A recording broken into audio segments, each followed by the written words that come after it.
Well, hello there, and happy New Year's Eve 2024. Kind of forgot, entirely, my days have just been all so messed up and crazy and mixed up, but it is. It is not only New Year's Eve, but it's also Tuesday, and that means it's episode 122 of the Doctor's Orders live stream on the Dr. Nick's Amazing Man Stuff YouTube channel. My name is Dancy Bearded, the co-host of this show. And I invite you guys to hit that thumbs up on your way in. And if you want to share this out with some of your friends, maybe they don't have work today. Maybe they're trying to catch a vibe. Maybe they're trying to hang out with some fun people in the chat community and on screen here. We would greatly appreciate that. And if I could welcome the man that is just styling all over the screen today. I told him he didn't have this when he first entered the screen. I magically turned around and then bam, it was on. And I was like, hey, easy there, buddy. Looking a little bit too good. And he said he had to talk about this hoodie. So I'm going to give him the floor. Please welcome my friend and the co-owner and founder of Dr. Nick's Amazing Man Stuff, Mr. Nick Phelps himself. Oh, why, hello. Happy New Year's. Happy New Year's to everybody. Holy crap. I cannot believe we're saying Happy New Year's. Nuts. Just in contrast to last week being Christmas, I can't believe I'm saying Happy New Year's because that seems like a lot of time. You know what I mean? It just jumped. Dude, but this year has just been insane. I think I still have the glasses sitting around here, on my desk from somewhere around here from last New Year's because it literally, I feel like I haven't even cleaned my office since then because it's just been that fast. Agreed fully. I said it last night. So I do my taxes quarterly, like most of us that are self-employed do. But the big one is at the end of the year when I get all the 1099s, got to get everything together and blah, blah, blah. I actually feel like I just did those taxes. Dude. I just did those taxes, and we're on the last day of the year. And so that means I've got a month to get all those things organized and get that going to really get ready. No. There's no way a year has passed since I put those taxes together. That's not real. Nope, I refuse. It's not real. Something happened. Dude, there's literally a time warp or something. I can only assume that I'll chalk it up to just it being busy, right? It's just this year has been insanely busy. It's had ups and downs and all over the places, right? I mean, dear goodness. It's funny. It's this is a good and a bad stream to recap the year, right? Because I feel like right now, if we did a wrap up 2024 recap, right? I feel like I would have, I don't know. I feel like it would have been it would have needed to have been a 4-hour long stream. And if I did it without it being a 4-hour long stream, I've been well, we didn't talk about anything that happened this year. Right. So let's just, we're going to have to bullet point this thing hard to get through even a good chunk of it. And even if we didn't look in the rearview mirror today, if we look forward at 2025, that's just as crazy. I feel Right. I was on this bridge on Sunday. I went out to take some photos and I'll share it. And it's it was really cool because it was really foggy. So I woke up, it was foggy. It was 7:00 in the morning. And I'm ooh, I got to wait until this. If the fog stays in, I'm going to wait until it's high in the sky, behind the fog, and go see if I can get some cool photos. And man, did I ended up on this bridge that crosses over a little bay, and it's a wooden bridge. It's small. And it was so foggy that you couldn't see the water. It's only 10 feet off the water. And you couldn't see the water and you couldn't see either end of the bridge. And I'm man, talk about a perfect allegory for 2024. I can't see quite where I am. I can't see where I'm going, and where I've been is a little foggy. And I couldn't quite see the either end of the bridge, where I got onto it or where I was going to get off of it. And boy, did that set the tone for my week. And it was so cool because I kind of found myself just exploring a bit this week without really having a beginning or a destination in mind. I kind of just kept that photo and that moment where I couldn't hear or see anything in mind. And it's been the coolest way to wrap up a year ever. Yeah, very different than your day-to-day or the last 360 days. Right. Very different. Yeah, that is very true. And yeah, for sure, a year of ups and downs. Like for my family, we had some of our biggest health challenges that of my entire life and Sam's entire life, and even our kids. So that was challenging, but it also kind of made us like more together and made us stronger. And then professionally have had a crazy, busy, amazing, challenging year, but it really was another unbelievable year. So many fun things, so many great memories, and 25 is looking like it's going to be another crazy one. And I am excited. I'm not at any kind of place where I'm like, oh, I'm ready to close the door in 2024 like this, ready to move on and leave it in the past. That's not me. But I am excited for the new year. I do feel like there's probably there's parts of 2024 I'm very happy to probably leave Yeah. behind, but it's like but I very much agree with you in the sense that, just like we talked about a few weeks ago, right? Everyone needs to give up hope on a better past. And so Yeah, if you do that, you tend not to dwell on it quite as bad, I think. And, maybe take it for what it is a little. for sure. Here, I'm For going to sure. share my screen and show this photo just to kind of we'll set the vibe here. Let's see if I can actually share. Let's see. Pick the right one. And let's see if it'll get this going here. And thank you guys for being here, man. So many friends in the chat right now, from Dennis to Robert, Jason, John, Leo, Timothy, Shane, Jordan, Channing, Nate, Zach, Mike, Amber, Kevin, Julie, aka Mom, Jacob, Dan B. Welcome, you guys, man. We appreciate you all being here and spending some time with us. As we get this loaded up here, let us know down below, what are your plans tonight for New Year's Eve? Are you guys going out to a party? You hosting a party? You just staying in, being cozy? What's the plan? What's the beverage? What's the snack? We want to hear all about it. And maybe it's just nothing. Maybe it's just a normal day. My Michigan team is playing Alabama right now, and they looked actually surprisingly good early on in the game. So, yeah, and I will be, of course, live tonight. This will be year. I try to get my numbers right. Yeah, how many years row in this is this Okay. for you? So I started in June of 2018. So I'm at 6.5 years, and I did stream that New Year's Eve.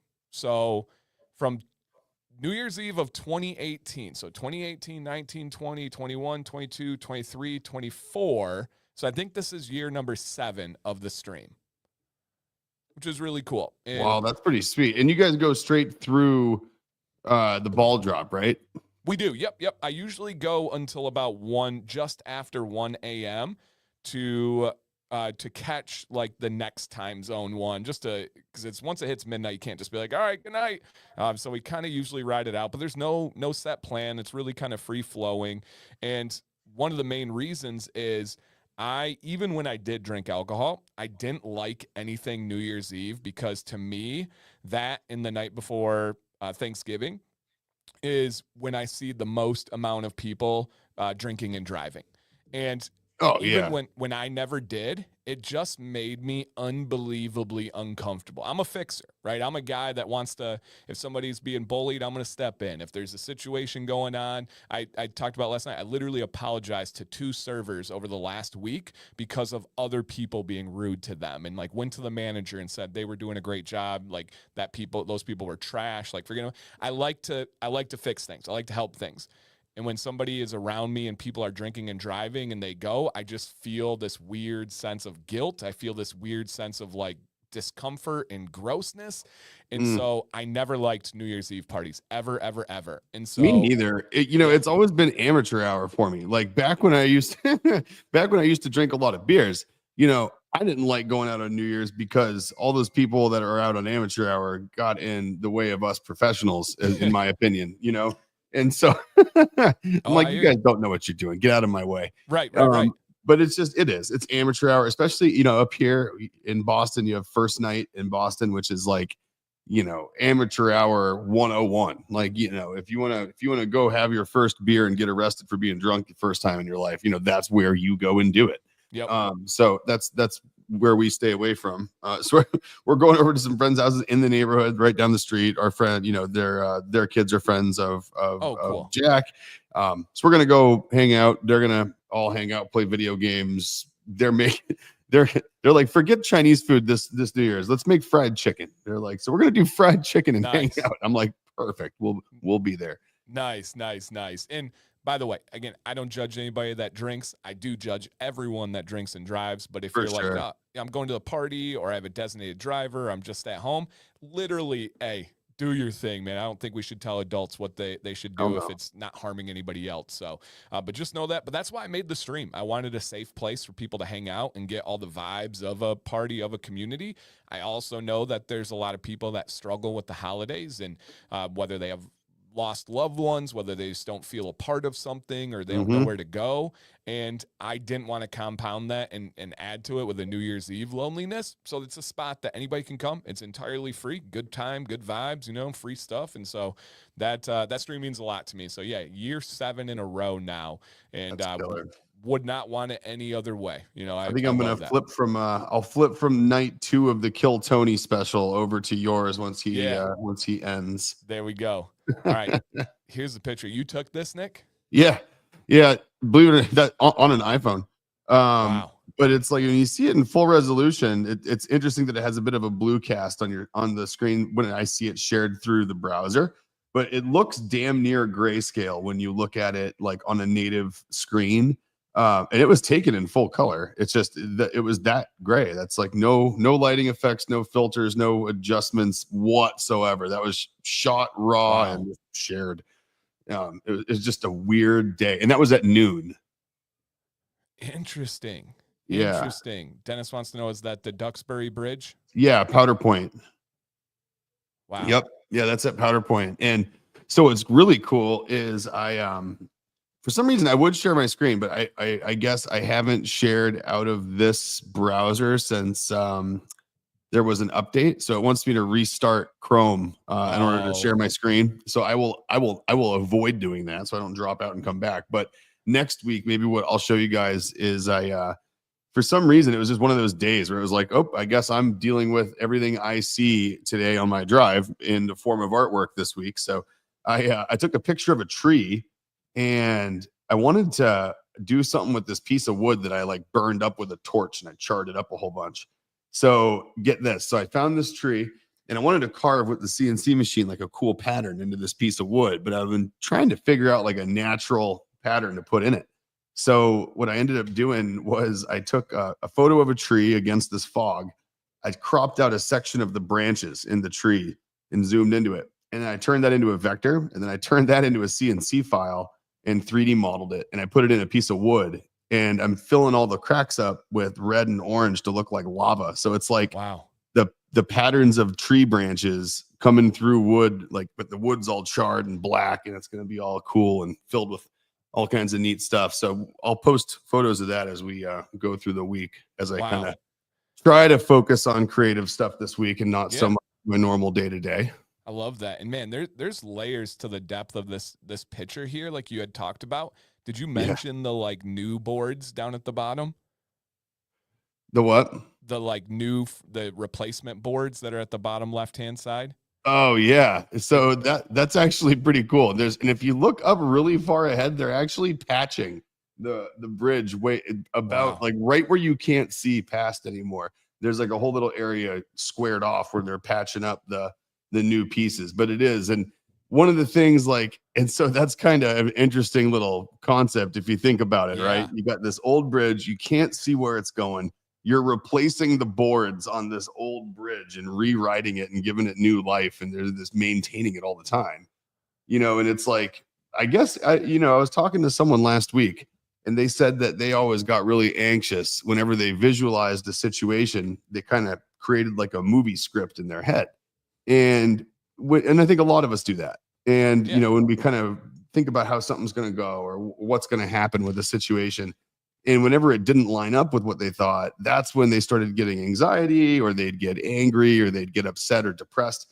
And they're like, it wasn't until I stopped being scared of edits to the script that I stopped getting anxiety about things not being what I thought they were going to be, Yeah. you know? And I'm like, that's a really good point. You know, it's like, you don't need to scrap the whole script. Like between when a screenplay is written and when you see a movie, there's so many edits to that script and that treatment and everything else between point A and point B that you never see. Yeah. But you like the end state. You like the movie. You don't talk about, oh, well, you know, I could tell they probably cut something out of this part and I really wish they, you know what I mean? Oh, I mean, I love hearing those stories after a movie gets made and then they go back Yeah. and they're like, did you know that that wasn't even his line? He just decided to come in and do this, or we had to pivot because so-and-so was sick. And so I love that. And it's like, you're right. You watch the end product and you're like, this is a masterpiece. I love this. And then you Right. don't get to understand how many changes happened along the way. Yeah, and that's the crazy thing is I think it's like it's so funny. It's like we will all end up wherever the hell it is we're going to end up, you know. But it's funny that a lot of, I think I do it anyway, where I beat myself up if I don't get there in the way that I thought I was going to, you know. Which is it's a crazy concept. It's like definitely it's kind of funny. It's the time of year, I think, right? I kind of start thinking about like, all right, what did I not get done that I wanted to get done this year, and like what I want to get done next year. And well, this is definitely a big part. It's funny. It's like very clearly art and that side of my life had been lacking this year. So it's like lesson learned. The world has been telling me like, you know, time to stop ignoring that and take some of these new things you learned and start doing some stuff with it. I love that. Channing wants to know if you've been to the Bridgewater Triangle. Yeah.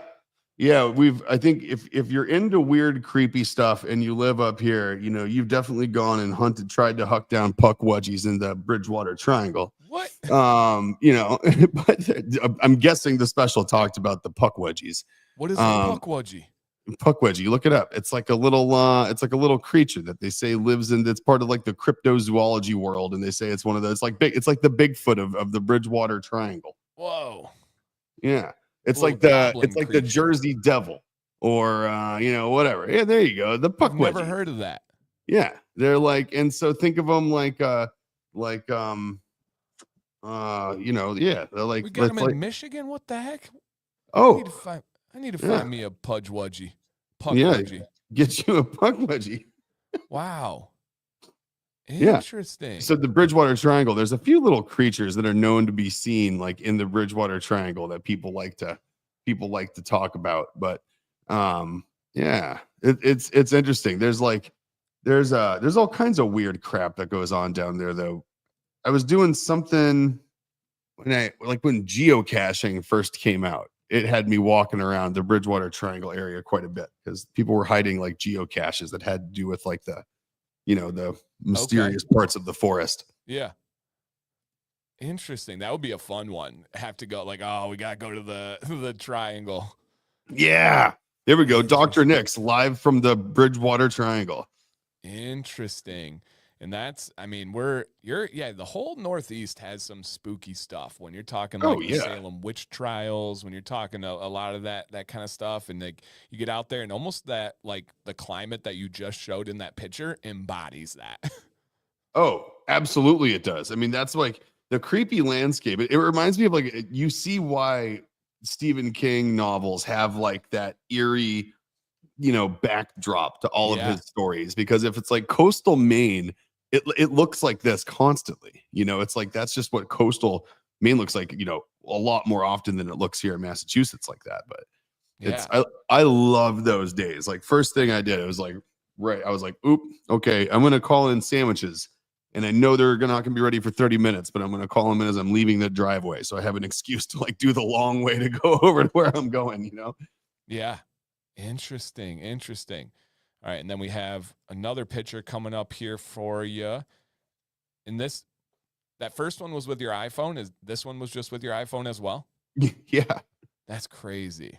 Dude, it's crazy what you can get with like the thing that like the camera that's in your pocket these days. Right. You know, like I used to have quite the camera that couldn't grab shots like that, you know.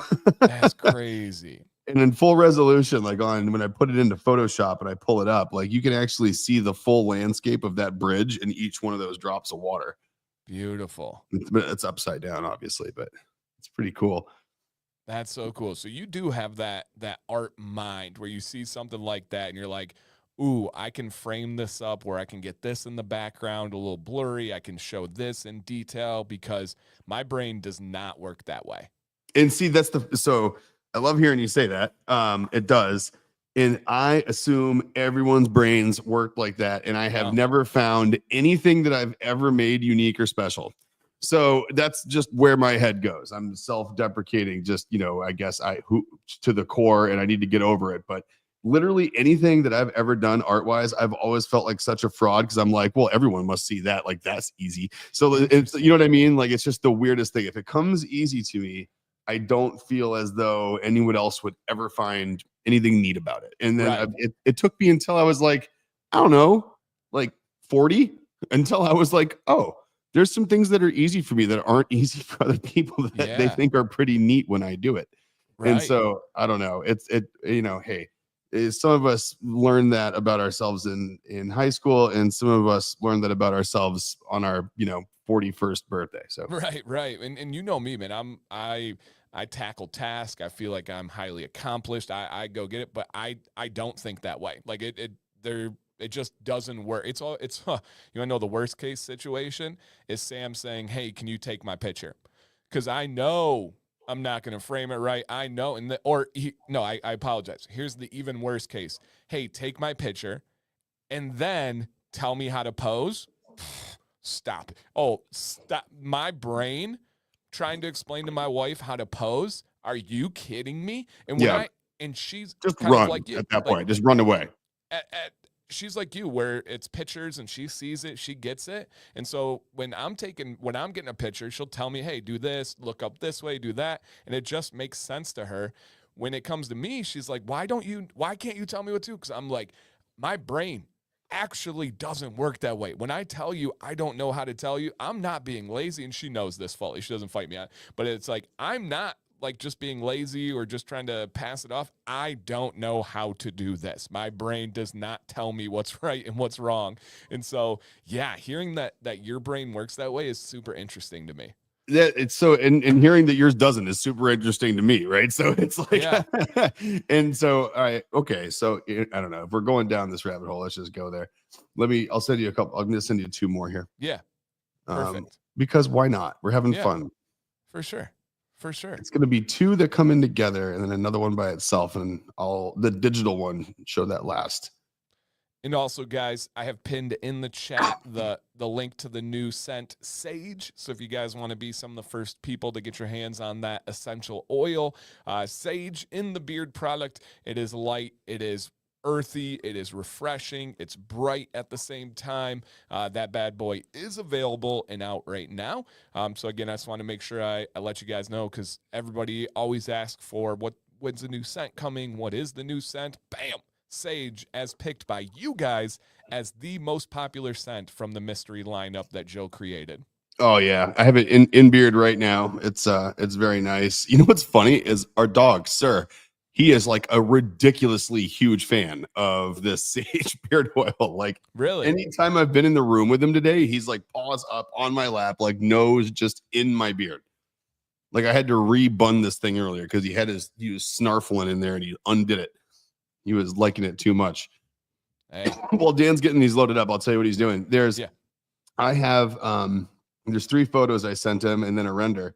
And so it's a photo of a tree, and then it's a close-up of a tree, and then it's a picture of a piece of wood, and then we'll look at a digital render. And I'll tell you guys what my head sees when I go through this, when I'm like, I wonder if I could make a piece of wood that looks like lava's coming through it and is burning the wood as it comes through. And then I'm like, but how am I going to make the shape that looks like lava without making it look too intentional? It's got to look like natural patterns and flowing. So I thought about electricity and water and electrocuting the wood and all these things. And I'm like, nah, that's not what lava looks like. And then I was out taking photos of water and fog. And all of a sudden I'm like, ooh, that tree's going to be lava. So talk about Dan going shaking his head about why does your head do that? This is a perfect example of it. So when he pulls it up, the full tree is what we'll look at first, which is just kind of neat on its own. But I was across from the parking lot from this thing, and it's just like Tim Burton movie-esque, crazy cool looking tree. And then the next one is just a zoomed up image of what I thought might actually work for. Oh, sorry, that's the wood. Let's talk about that. That's okay. That's the pattern. Let's look at the Okay. wood. So the wood, I'm thinking like, okay, I want scorched earth, right? So I want something like this is a close up, again, shot from just a phone of a big flat board that I took. And I took one of those weed burning torches that you like, the big ground torches, that you hook up to a propane tank. So I just scorched it with one of those and flattened it out and did some cool stuff. And then if you go to the next one, I zoomed in and grabbed a section of that tree. And right there, yep. And then so what I did there is I turned that into a vector, and then I 3D modeled it into a toolpath onto a CNC program called Vectric or VCarve, made by Vectric. So go to that next one. And so there's that tree pattern. Wow. Cut into what is going to be a 24-inch by 12-inch piece of wood that can be hung on a wall. And the idea is to get the lava colors, like the whites and the reds and the blacks and the oranges, mixed in with the epoxy as it flows through those big veins. And I'm thinking those parts down at the bottom there where it kind of looks broken apart, to me just look like broken apart rock and like magma and lava rock and stuff. So it should come out pretty neat. It's quite the task for a CNC machine. It'll take it like 7 hours to cut it. How big are we talking? What 2 feet by a foot. So like 24 inches tall, 12 inches wide. Wow. Yeah. So decent size.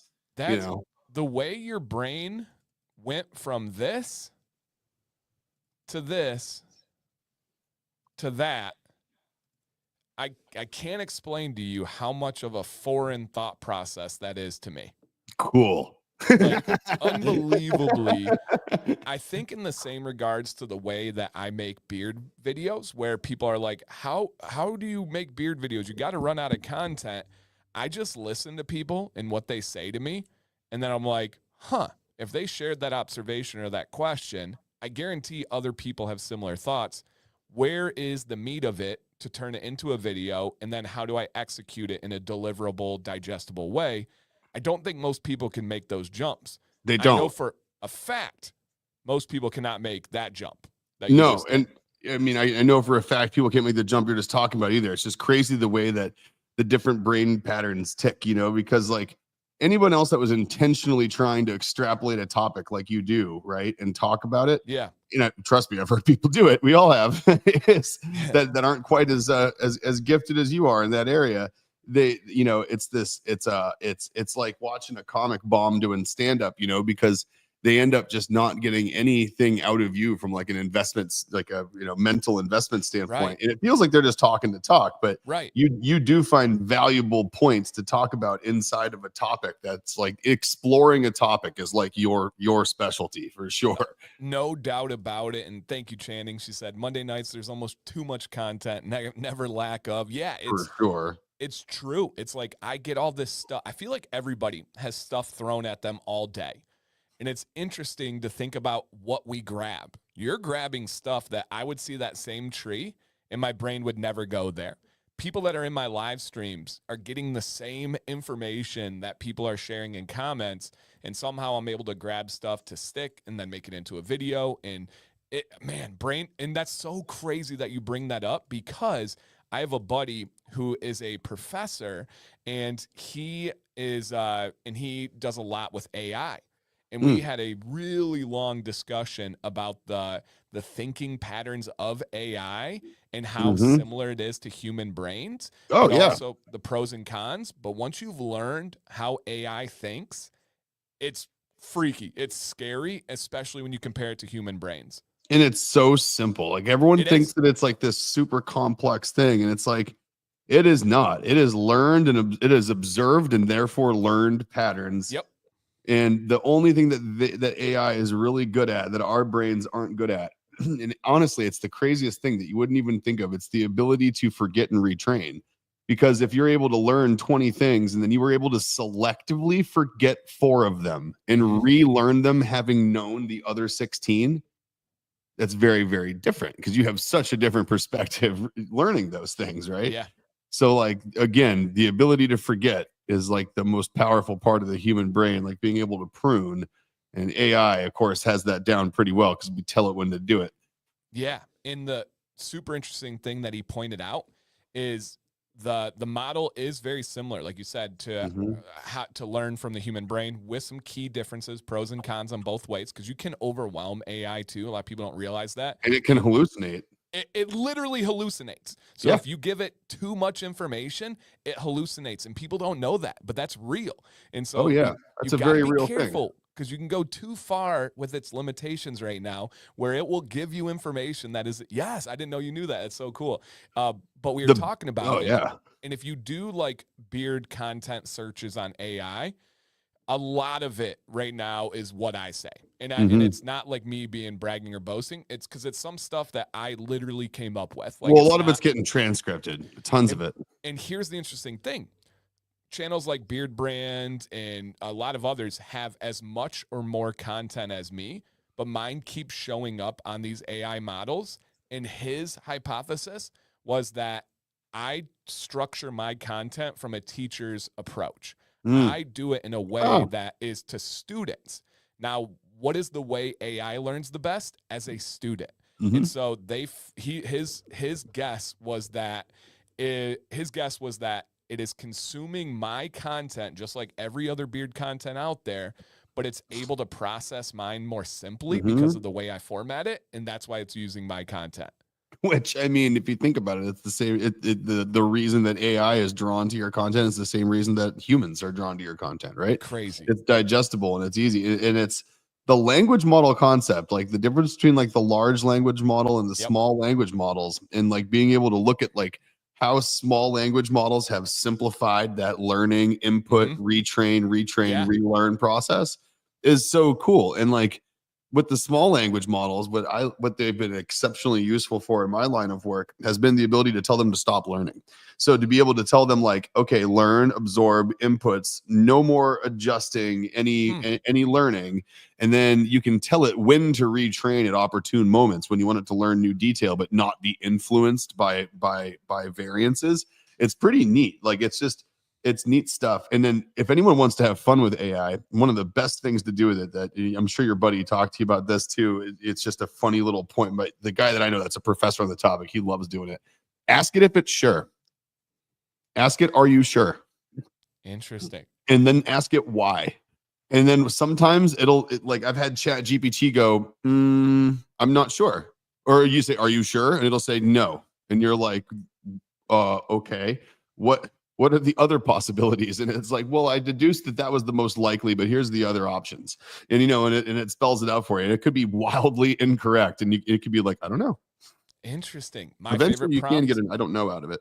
Yeah, my favorite prompt, if you've may have talked about this, is to ask it, tell me something about myself that I do not know. Nice. It's crazy how reflective it is.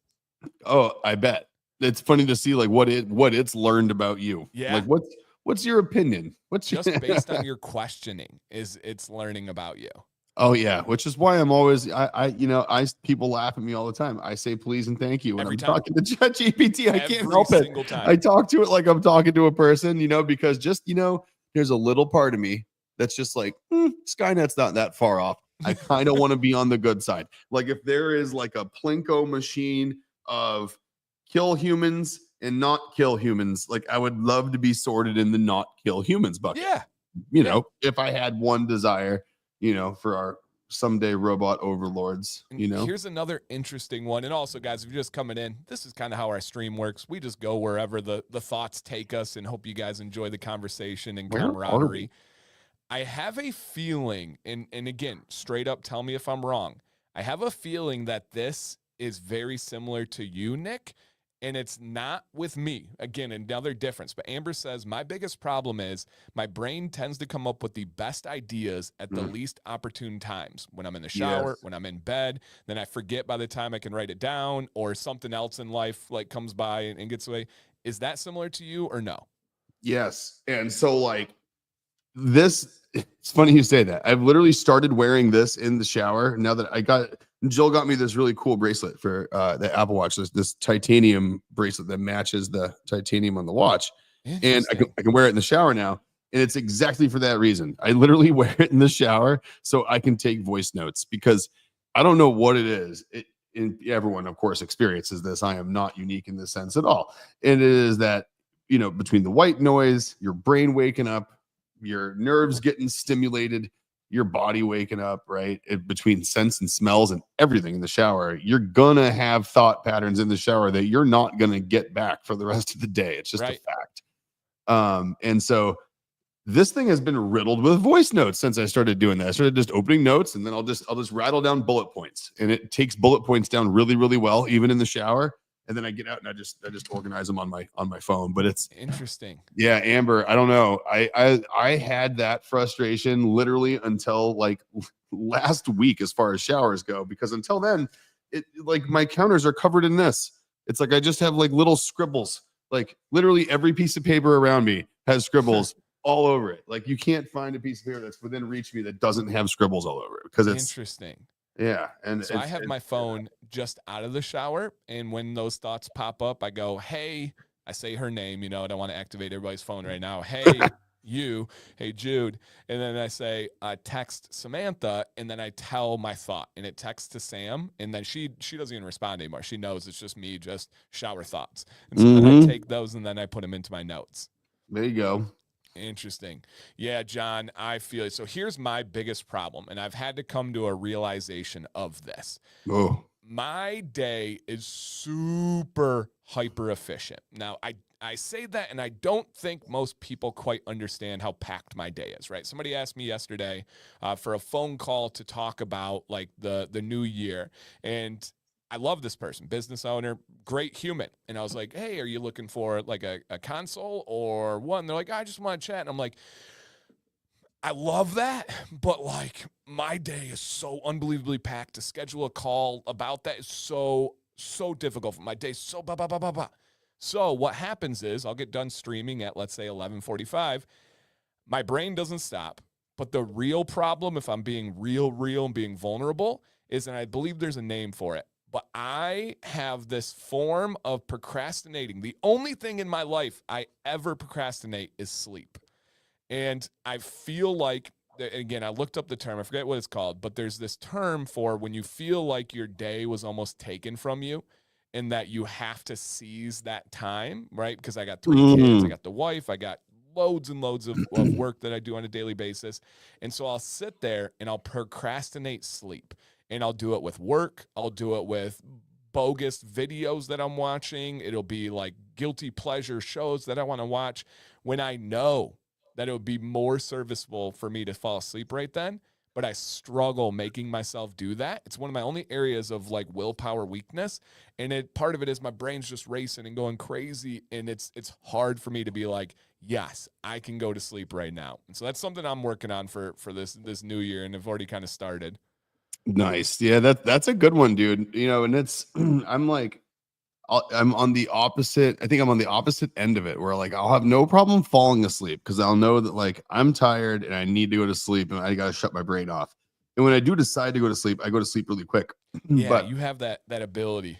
I do, and everyone hates me for it. But what usually happens is I then wake up just insanely early. Like I'll wake up naturally with no alarm clock after 4 hours of sleep if I'm busy, because like I don't want to be asleep. Like my brain's like, okay, you fell asleep. That's all you need. So I used to have really bad falling asleep issues when I was a teenager and in my 20s. And then I don't know what shifted, but I think it's just, I started getting up early because of some work stuff for a while. And I ended up liking it because it was a quiet time in the morning and no one would bug me. Yep.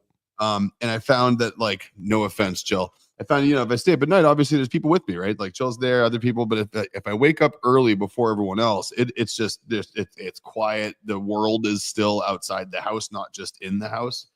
And it's a good, my brain, I think, seeks that time out though. Cause I'll wake up at just like 4:30 and then I'll go back to sleep at 4:45, 5 o'clock. And I'll be like, fine. And I'll get up and go do whatever it is my brain's bugging me to go do. 100%. No matter when I go to sleep, I don't have the ability to sleep in. My body wakes me up. I can have blackout shades. I can have no kids. Like I'll think I have the perfect next morning, and I still wake up. And Jill, that she says that's exactly what Jill does, I think. Yeah. And I hate to admit, it was hard to admit that. Like, it really was. And I fully admitted it to myself when I realized I'm procrastinating sleep because I feel like my day was taken from me. And it's Well, not. yeah, Like, I love what I do. I've right. never complained about work a day in my life. I don't complain about my kids. Like, wow, it's a little crazy. But I don't complain about my kids. Love them. But that's what I realized I was mentally doing. I was acting like my day was taken away from me. And that was like a little bit of control I had, because so much of my life is like, I have to get the kids to bed by this time. I have to be ready for the live stream at this time. I have to make sure I'm ready for this call. I have, like, everything's kind of there. And at the end of the night, I ain't got no bedtime. I don't got no rules. I'm taking back my day, and that's not healthy. That's not a good approach. I'm not advocating for myself here. And so I've had to realize it first, right? I had to grieve. I had to accept that that was something that I struggled with. And now I'm making changes slowly, starting to try and cut that time lower and lower, but then also finding that balance of kind of treat yourself, mental health. Like, it's not bad to have a guilty pleasure show to watch once in a while, you know? And No. so finding that balance, that's kind of where I'm at right now. Oh man, you know what you know what I'm gonna admit a real tough one here. You know, Yeah. I picked up a new guilty pleasure here, and everyone on this stream is going to be aghast. It's okay. Brace yourself. Getting into the hard stuff here, up here. You know, it's not good. This time of year, you know, a lot of people struggle with a lot of things, though. Yeah, you know, reflect. So you know, not drinking alcohol anymore here for a while. And, you know, just we'll see how long that goes. For now, not drinking alcohol and enjoying it, loving it, by the way, feel great. You know, they say you replace one addiction with another. I drank a Coca-Cola the other week, a sugar filled regular Coca-Cola, and then From McDonald's.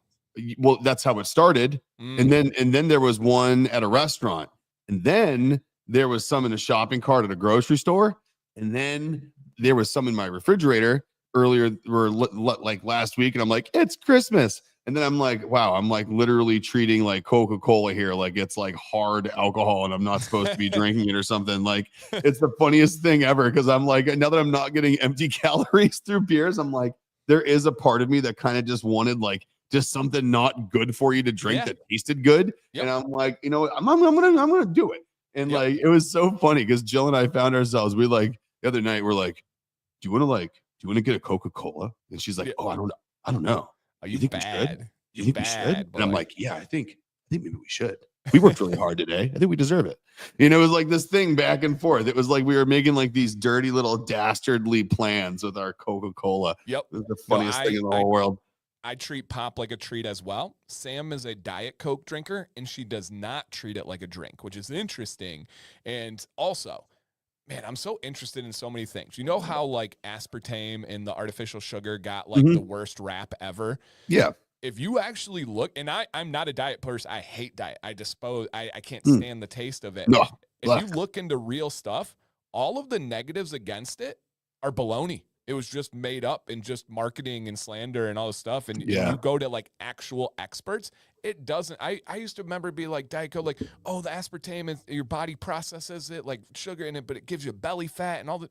No, that's actually not true. And it's just very interesting. And we don't know if it causes cancer because it hasn't been around long enough to be able to really tell. And it's, you know, I mean, I've heard the good side of it, you know, because one of my business partners has his name on the patent for aspartame. Oh, and he worked for Pepsi and he helped develop Mountain Dew and helped, you know, bring all these artificial sweeteners into it. Yeah, he was on the original team that came up with the mouth feel conditioning of Mountain Dew, and that's his lab that got folded into that's Pepsi. what it is. There's some, and by the way, you can tell him you're welcome. I've probably sold more Mountain Dew for him than beard products, but there is something. This is horrible, and it's going to sound like an addiction because it probably is. It's going to sound like hard stuff because it kind of is.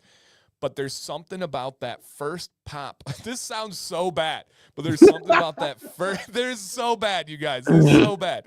But there's something about that first pop of Mountain Dew, and you pop it and you get that. There's a mouth feel. I can't explain it. I don't know how to describe it, but there's something about it that just. And it's the carbonation, it's the flavor, but it specifically Mountain Dew. I don't get it from any other pop. Well, so like I get it. I would, I haven't had, I don't think I haven't had a Mountain Dew. I don't even know how long, but I get the same thing kind of like from Coke. Like it's like not from Pepsi, but from Coke. I think it's like each person, maybe there's like a one that does it for you. Yeah. Everyone's got their poison, right? But no, it's so funny. We caught ourselves the other night. I'm like, oh man, I got to talk about this on the stream. Like I went from like down tons of tequila and Pacifico all week now to like picking and choosing when I might have a soda because it's so bad. Yeah. No, Christopher, you're right. This is one of those things where if you know it, I'm allergic to just regurgitating wives' tales and regurgitating things that people just say over and over again because they heard it and it sounds right, so it must be true.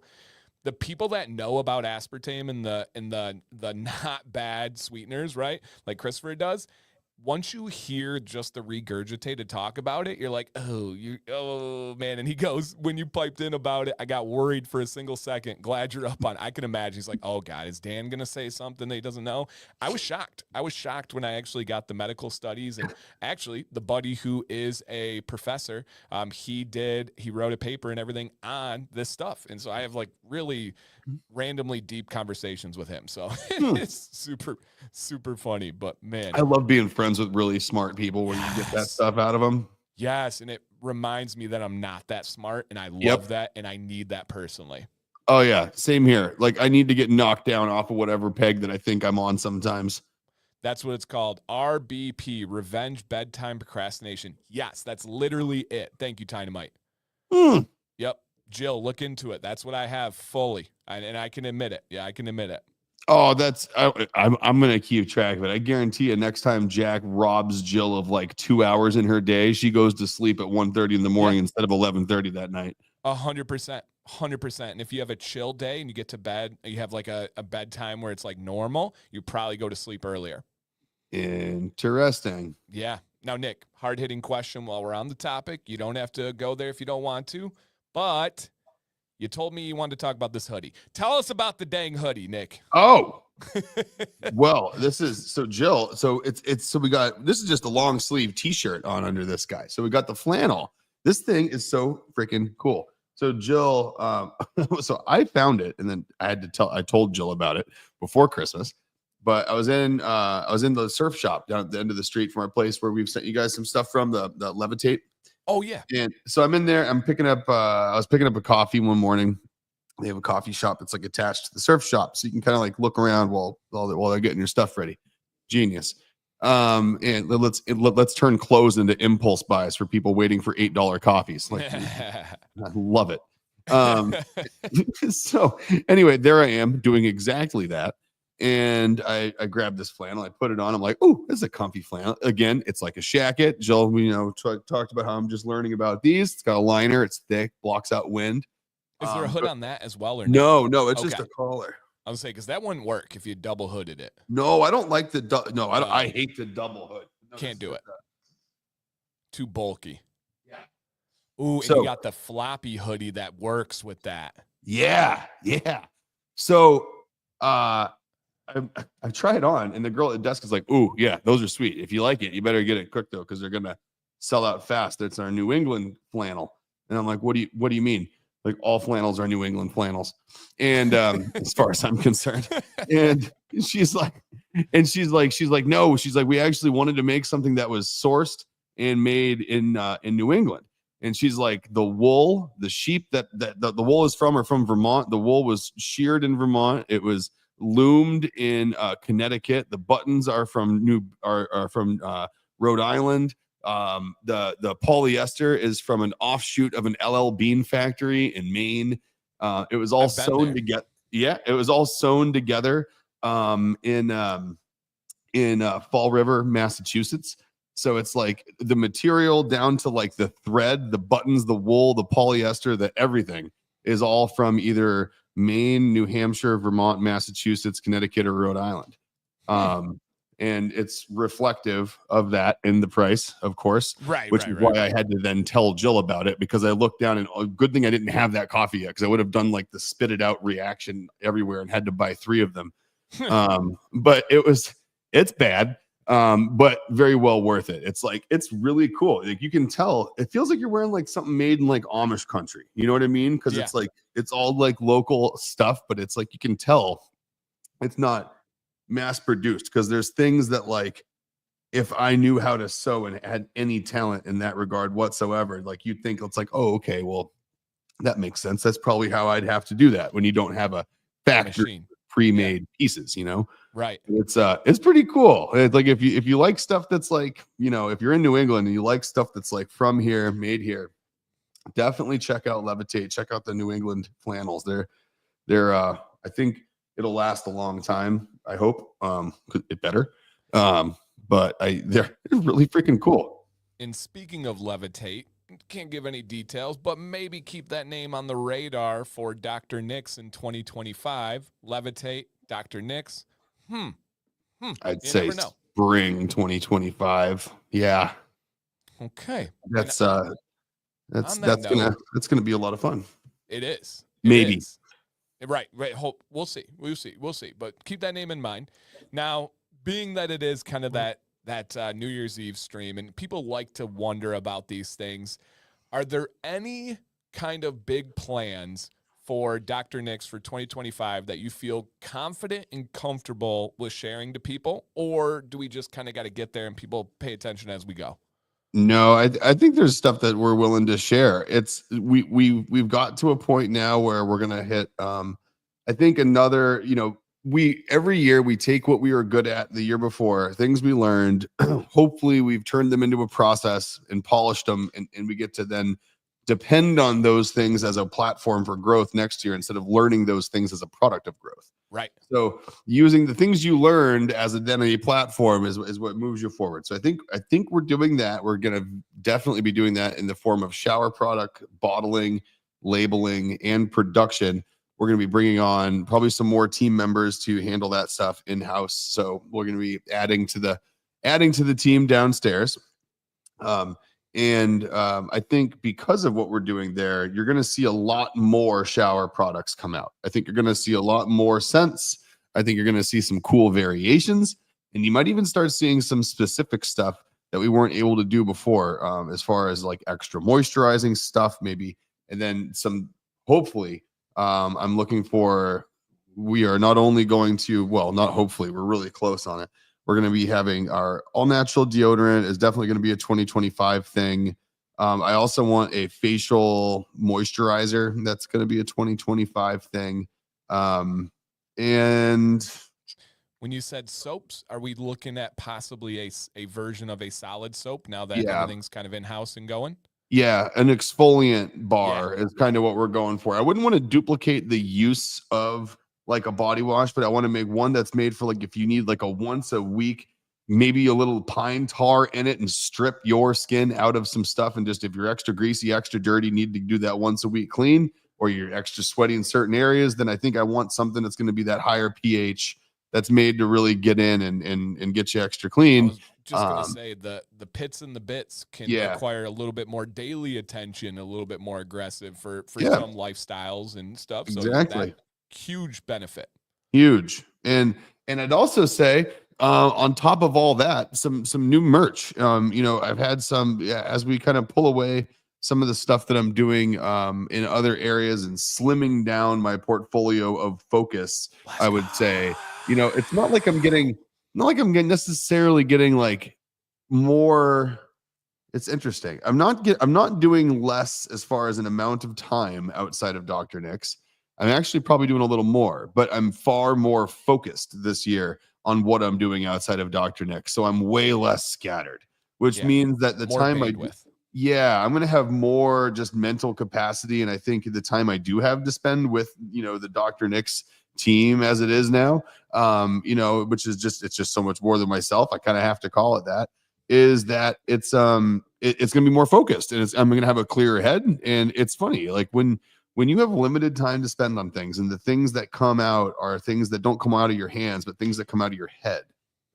Having a clear head and being less scattered makes all the difference in the world. It's like having a cast on your arm versus not having a cast on your arm if you're a freaking painter. Dude, we It's talked different. about shower thoughts. You just talked about that today. I got out of the shower and I went to Sam and I said, one of the worst problems of innovation is survival. And Mm-hmm. it's the concept. This is back to the early days, hunters and gatherers, right? We didn't have a ton of innovation because they were only focusing on living. We saw Mm-hmm. innovation happen once we got permanent shelter. And so people were like, wow, we can have jobs. We can make baskets. We can create makeup. Mm-hmm. For me, what I realized, I am at my very best. I am at my most creative and put out the best product when I don't feel like I'm just surviving, where I don't feel like I'm just checking. When I feel like I have a little bit of room, I have a little bit of time. So to give you an example, if I'm just surviving, I'm making the video of least resistance. It might still be very helpful. It might still be very valuable, but it's just easy. It's just boom, plug and play, go. The best of the best happens when I don't consider that, when I just make whatever I want to make. And having that focus that you just talked about is everything. It's not even necessarily about time, but it's about focus and not being in that survival mindset, which is real, right? It's a natural instinct. And so that, dude, today was my shower thought. And me and Nick did not talk about that. That's crazy. No, it makes sense. Typical us happening there. And I don't know, man. I think it's like, if I have something that's very, like task oriented, like banging through a checklist of something, I do really well with a time limit and a gun to the back of my head doing it. Like if I'm doing it the night before something is due, I'm like boom, boom, boom, boom, boom, linear thought, point A, point B, connect the dots in between. Like I'm there. Give me a timeline and tell me to hurry and tell me I'm behind and make me feel like I'm panicked. Like I work really well there. But if I'm doing something creative, even a hint of that feeling shuts off that creative faucet 100%.